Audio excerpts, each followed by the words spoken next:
Et bonsoir à Et tous, bonsoir. Nous sommes donc les représentants de la Fondation Collins, Rico Narvaez, président, et à côté de moi, Léo Valfort, trésorier. trésorier de la Fondation. Nous sommes devant vous alors pour présenter un petit peu la Fondation Collins. Alors pour certains, vous la connaissez parce que vous avez été accueillis par nous sur l'île, mais beaucoup de personnes, soit tout simplement se souviennent vaguement des activités de la Fondation, ou tout simplement n'ont jamais été en contact avec nous. Alors, le but de la Fondation Collins, c'est d'aider les gens, notamment les nouveaux arrivants, mais pas que.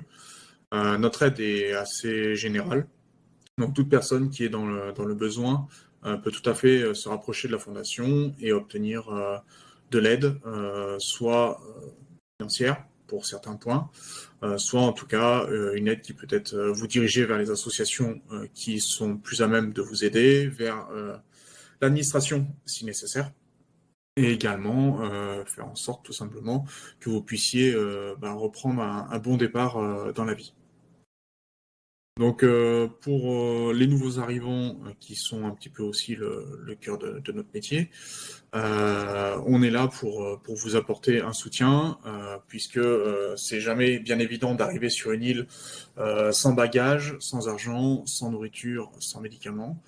Et forcément, quand on n'a pas de connaissances, c'est un peu plus difficile de s'en sortir et de pouvoir aller de l'avant. Donc on est là pour justement vous tendre la main et faire en sorte que vous puissiez accéder aux premiers éléments de nécessité qui vous permettent de pouvoir vivre sur l'île et éviter peut-être des chemins que vous ne souhaiteriez pas emprunter, ou en tout cas de faire en sorte que vous puissiez aller de l'avant et pas malheureusement, comme ça arrive parfois, repartir quelques jours après votre arrivée parce que justement les conditions de vie des fois sont pas évidentes quand on est dans ce genre de situation. Je peux continuer, Léo? Ouais. On est là aussi également pour présenter l'activité de la Fondation pour ce mois-ci, enfin pour le mois qui vient de s'écouler exactement. Et donc, on est sur 91 nouvel arrivants aidés pour le mois de septembre. Un joli total de 122 permis passés. Voiture, moto, camion, et je crois qu'on a même eu un avion de fait. C'est un hélicoptère dans ce cas-là. Un hélico? Un hélico peut-être. Mais aussi 21 appartes d'acheter, une vingtaine de nouveaux véhicules pour les nouveaux arrivants et quelques diplômes. Pour un joli total de 870 000 $ dépensés pour ces nouveaux arrivants. J'aimerais notamment remercier donc les donateurs, notamment les donateurs réguliers qui nous permettent d'avoir une visu à long terme et une certaine assurance qu'on pourra continuer d'aider les mois prochains. Et au vu de ce mois particulièrement chargé, On essaye de faire en sorte que de nouveaux donateurs puissent participer justement aux aides que nous apportons aux différentes personnes qui en font la demande. Parce que forcément, l'activité sur l'île a bien évolué par rapport à ce qui se faisait il y a 2-3 mois. Et déjà, on apportait de l'aide en quantité importante, mais avec l'arrivée de l'automne et bientôt de l'hiver, forcément, ces aides vont être encore plus importantes. Et le souci étant, c'est que pour tenir euh, les aides que l'on apporte, il nous faut aussi des dons qui aillent en conséquence pour éviter les choix qui vont être apportés pour pouvoir répondre justement à une baisse des dons, ou en tout cas à une stagnation des dons. Si nos dons ne viennent pas augmenter, malheureusement, toute l'aide qui est apportée actuellement, sur le long terme, ne pourra pas être poursuivie.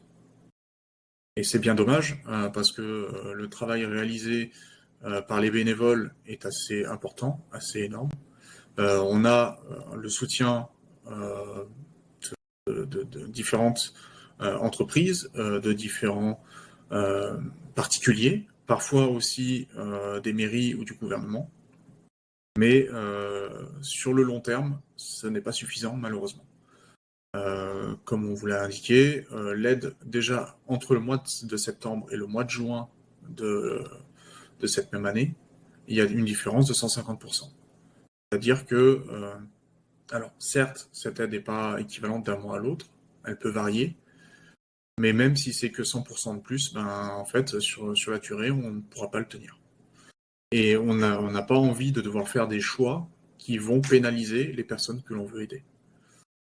Nous, on est là pour offrir un soutien, tendre une main, et bien que déjà beaucoup de personnes ne prennent pas cette main qui est tendue, on se retrouve avec des personnes qui, parfois au détour d'une conversation, on apprend qu'ils sont dans une galère monstre, parce que justement, soit par fierté, soit parce qu'ils ne le savent pas, tout simplement, ne peuvent pas être aidés. Et si en plus, nous, on arrive derrière avec des aides que l'on ne peut pas offrir, bah, c'est beaucoup plus compliqué. C'est assez crève-cœur pour le travail des bénévoles de savoir que on a pu aider une personne, mais que des fois, il faudra peut-être faire un choix sur l'aide des personnes en question.